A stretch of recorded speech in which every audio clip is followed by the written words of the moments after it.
ഷഹല സംബന്ധമായിട്ടുള്ള കാര്യം സംസാരിക്കാനാണ് വന്നിരിക്കുന്നത്. ഇതാണ് ഷഹലയുടെ ഫോട്ടോസ്. നിങ്ങൾ ഈ ഫോട്ടോസ് ഒന്നും കണ്ടു കാണുമെന്ന് എനിക്ക് തോന്നുന്നു. തീർച്ചയായും നിങ്ങൾ പറയുമ്പോൾ ഈ ഷഹല എന്ന് പറയുന്ന വ്യക്തിനെ പോലും അറിയില്ല.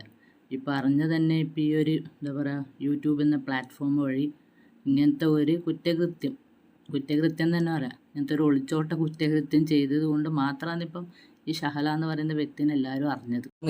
അപ്പം ഞാൻ കുറച്ച് കാര്യങ്ങൾ തപ്പിപ്പോയിട്ടുണ്ടായിരുന്നു. അങ്ങനെ കിട്ടിയ കുറച്ച് കാര്യങ്ങളാണ് നിങ്ങളോട് പറയാൻ വേണ്ടി ഞാൻ വന്നിരിക്കുന്നത്. ഓക്കെ, അറിഞ്ഞ കാര്യങ്ങൾ എനിക്ക് നിങ്ങളോട് ഷെയർ ചെയ്യണമെന്ന് തോന്നിയിട്ട് മാത്രമാണ് ഞാൻ ഈ ഒരു വീഡിയോ ചെയ്യുന്നത്. ഓക്കെ, അപ്പൊ ഷഹല കറക്റ്റ് വയസ്സ് എന്ന് പറഞ്ഞാൽ 29 വയസ്സാണ്. കറക്റ്റ് 28-29 വയസ്സ്.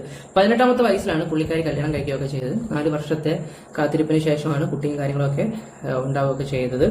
അതും കുറച്ച് സ്ട്രഗിൾ ചെയ്തിട്ടാണെന്നുള്ള രീതിയിലാണ് അറിയാൻ കഴിയുമൊക്കെ. എന്താ കുട്ടിയുടെ പേര് മുഹമ്മദ് അമീൻ എന്നങ്ങാണ്ടാണ്. അമീൻ അല്ല സാറേ, ഹൈമൻ മുഹമ്മദ്, അങ്ങനെയാണ് ആ കുഞ്ഞിന്റെ പേര്. ഹൈമൻ മുഹമ്മദ്, 7 വയസ്സ്. അമീൻ, അതാണ് കുട്ടിയുടെ പേര്. പിന്നെ ഹസ്ബൻഡ് പേര് ജയ്സൽ, അദ്ദേഹത്തിന്റെ പേര് അങ്ങനെയാണ്. അദ്ദേഹത്തിന് 34 വയസ്സുണ്ട്. അവനെ കുറിച്ച് പറയുവാണെങ്കിൽ അവൻ അത്യാവശ്യം ഡ്രഗ്സ് അഡിക്റ്റ് ആണ്, അങ്ങനെയാണ് അറിയാൻ കഴിഞ്ഞിട്ടുള്ളത്. അത്യാവശ്യം വലിയ ഈ പറയുന്ന സാധനങ്ങളൊക്കെ ഉണ്ട്. ആ ഒരു ടൈപ്പ് സാധനമാണെന്ന് അറിയാൻ കഴിഞ്ഞിട്ടുള്ളത്. എനിക്ക് തോന്നുന്നു ഇവർക്ക് അതിനെക്കുറിച്ചൊന്നും കൂടുതൽ അറിവില്ല എന്നുള്ള രീതിയിലാണ് നമുക്കറിയാൻ കഴിഞ്ഞിട്ടുള്ളത്. ഇവൻ കല്യാണം കഴിച്ച് 3 കുട്ടികളുണ്ട്. 2 പെൺകുഞ്ഞും ഒരാണുമാണ് ഇവനുള്ളത്. 2 പെൺകുഞ്ഞും ഒരാണ്. അപ്പോൾ ഇവൻ ആ കുഞ്ഞുങ്ങളോടും ആ ഭാര്യയോടും ചെയ്തത് ഏറ്റവും വലിയ ദ്രോഹം തന്നെയാണ് ഇവനാണ്. പിന്നെ ഷഹലയുടെ കാര്യം എന്താണെന്ന് വെച്ചാൽ അവരുടെ ലൈഫിൽ എന്ന് പറഞ്ഞാൽ നമ്മൾ വീഡിയോസിനകത്തൊക്കെ പറഞ്ഞ് കുറെ കാര്യങ്ങളുണ്ട്. സ്വന്തം സുഖത്തിന് വേണ്ടി ചാടിപ്പോയ ഒരുത്തി എന്നുള്ള രീതിയിലാണ് ഞാൻ എന്റെ വീഡിയോ പറഞ്ഞിട്ടുള്ളത്. എല്ലാവരും പറയുന്നൊരു കാര്യമാണ്. പക്ഷെ ഇവരെ കുറിച്ച് അവിടെ അന്വേഷിച്ചപ്പോൾ എല്ലാവർക്കും നല്ല മാത്രമേ പറയാനുള്ളൂ. നല്ലത് മാത്രമേ ആൾക്കാർ പറയുന്നതുള്ളൂ. നല്ല അഭിപ്രായമാണ്. ഒട്ടും പ്രതീക്ഷിച്ചില്ല എന്നുള്ള രീതിയിൽ ആ പെൺകുട്ടി അത് പോയിട്ടുണ്ടെങ്കിൽ ചിലപ്പം അവിടെ കഷ്ടപ്പാട് കൊണ്ടായിട്ടുള്ള രീതിയിലാണെന്നുള്ള രീതിയിലാണ് സംസാരം. താങ്കൾ പറഞ്ഞ ഒരു ചോദ്യത്തിനുള്ള മറുപടി ഞാൻ പറയാം. കഷ്ടപ്പാട് കൊണ്ട് പിന്നെ പോകുന്നത് ഇതുപോലെ ഒളിച്ചോട്ടല്ല. നമുക്ക് കഷ്ടപ്പാടുണ്ടെങ്കിൽ ആ കഷ്ടപ്പാട് തീർക്കണമെങ്കിൽ നമ്മൾ വല്ല ജോലിയാറ്റം തേടിയിട്ട് പോകണം. അല്ലാണ്ട് ഇങ്ങനെ ഈ ഒരു ഒളിച്ചോട്ടം ഒരു കഷ്ടപ്പാടിനൊരു പരിഹാരമല്ല. ഈ പറയുന്ന ചെറുക്കന്, ഈ ഷഹലയുടെ ഹസ്ബൻഡോട്ടല്ല നമുക്ക് ആ വീഡിയോ ഇട്ട വ്യക്തി, അദ്ദേഹത്തിനെ കുറിച്ച് നല്ല അഭിപ്രായമാണ്. ഈ കുടിയോ വലിയോ അങ്ങനെ ആയിട്ടുള്ളതൊന്നും ഇല്ലെന്നാണ് ആൾക്കാർ പറയുകയൊക്കെ ചെയ്യുന്നത്. അല്ലപ്പം നിങ്ങളല്ലേ ഇതിനു മുന്നേ പറഞ്ഞത് ജയ്സൽ എന്ന് പറയുന്ന വ്യക്തി എന്താ പറയുക വെളിയുണ്ട്, നന്നായിട്ട് എന്നാണ് ഡ്രഗ് ഉപയോഗിക്കുന്ന, അങ്ങനെയല്ലേ ഇപ്പം തൊട്ട് മുന്നേ പറഞ്ഞത്. ഇപ്പം പറയുന്നുട്ടോ ഷഹലയുടെ ഭർത്താവിന് കുടിയോ വലിയോ ഒന്നുമില്ല. ഇതിപ്പോൾ ഏതാ മനുഷ്യന്മാർ വിശ്വസിക്കേണ്ടത്? ഇപ്പം ഈ ഒരു ഒളിച്ചോട്ടം വന്നത് മുതൽ യൂട്യൂബോ ഫേസ്ബുക്കോ ഒന്നും തുറക്കാൻ പറ്റുന്നില്ല ഇവരെ പറ്റിയിട്ടുണ്ട്. പിന്നെ നമ്മളും കുറച്ച് റിയാക്ട് വീഡിയോ ചെയ്ത് അതിനെന്തെങ്കിലും ഒരു നല്ലൊരു മറുപടി കൊടുക്കേണ്ടതെന്ന് ചെയ്യില്ല. അതും നല്ലൊരു അഭിപ്രായമായിട്ടാണ് പുള്ളിയെ കുറിച്ചും പറയുന്നത്. പിന്നെ ഷഹലയ്ക്ക് ആ വീട്ടിൽ വോയിസ് ഇല്ല. എല്ലാം ഈ പറയുന്ന ചേച്ചിയാണ് ചെയ്യുന്നത്. ചേച്ചിയാണോ അനിയത്തി? അതിനിപ്പം എന്തെല്ലാം കേൾക്കാം. ഇത് മാത്രമൊന്നല്ല ഉണ്ടാവില്ല, അവൾക്ക് അവിടെ സ്ഥാനമില്ല, അതില്ല ഇതില്ല ഒക്കെ കേൾക്കാം. ഇത്രയും കാലം ഒന്നും ഇല്ലാത്തത് ഇപ്പോൾ ഒളിച്ചോടി പോകുമ്പോഴത്തേക്കാണ് ഇതെല്ലാം പുറത്ത് വന്നത്. അപ്പോൾ അയാൾ നല്ല മാന്യമായിട്ട് പറയുന്നുണ്ടല്ലോ ഒരു വീഡിയോയിൽ, അത് ഞാൻ ഇതിൽ ഇൻക്ലൂഡ് ചെയ്യുന്നുണ്ട്. പിന്നെ അപ്പോൾ ഇപ്പം പറയുന്നത് എല്ലാ പെങ്ങളോട് ചോദിച്ചിട്ടാണ് ചെയ്യാറ്. അറിയത്തില്ല.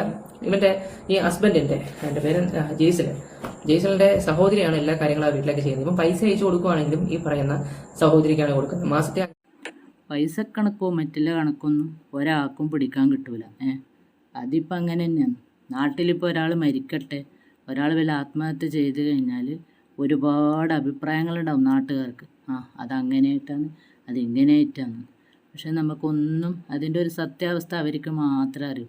പിന്നെ വെറുതെ അവരൊന്ന് കുടുംബകാര്യങ്ങളിൽ കയറിയിട്ട് സംസാരിക്കാൻ നമുക്കാർക്കും ഒരു അവകാശമില്ല.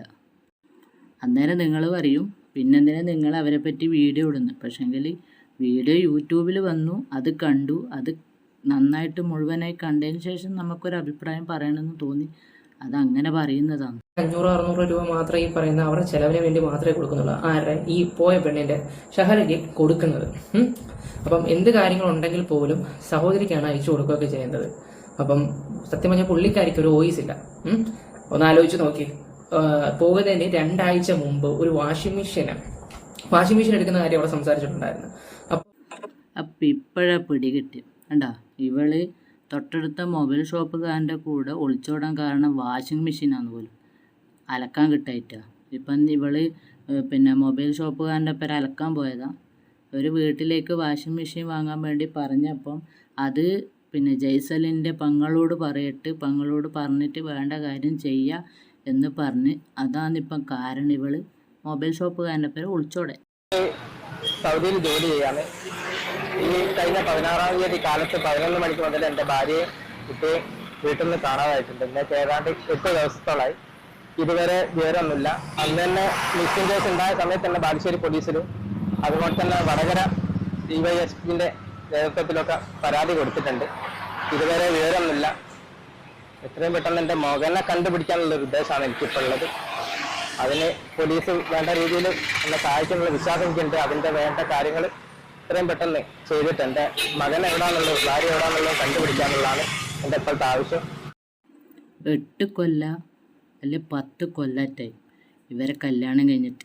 ഇതുവരെ ഒരു പ്രശ്നങ്ങളൊന്നും ഇല്ലാണ്ട് ഇപ്പം ഈ ഒരു അവസരത്തിലാണോ ഈ പ്രശ്നങ്ങൾ ഉണ്ടായത്? ഇപ്പോഴാണോ ഇവൾക്ക് ആ ഹസ്ബൻഡിനെ വേണ്ടാണ്ടായത്? പക്ഷെ വേണ്ടാണ്ടായതിന് കാരണം മറ്റൊരു ബന്ധം അവിടെ ഉടലെടുത്തത് കൊണ്ടാണ്. പക്ഷെ അതല്ല എല്ലാവരും പറയുന്നത്. ഇപ്പം പറയുന്നത് ഇവളെ ഇപ്പം കെട്ടിക്കഴിഞ്ഞ ജയ്സൽ എന്ന് പറയുന്ന ഇവളെ ഹസ്ബൻഡ് ഇപ്പം എന്നാണ് വളരെ സ്വഭാവമെല്ലാം ബടക്കാണ് എന്നുള്ള രീതിയിലാണ് ഇപ്പം സംസാരിക്കുന്നത്. അപ്പോൾ ഇവൾ പോകാൻ കാരണം ഒരു വാഷിംഗ് മെഷീൻ ഹസ്ബൻഡോട് വാങ്ങിത്തരാൻ പറഞ്ഞപ്പോൾ അത് പെങ്ങളോട് സംസാരിച്ചിട്ട് അതിന് വേണ്ടുന്ന പരിപാടി എടുക്കാമെന്ന് പറഞ്ഞ ദേഷ്യത്തിലാന്ന് പോലും ഇപ്പോൾ ഇവൾ ഒളിച്ചോടി.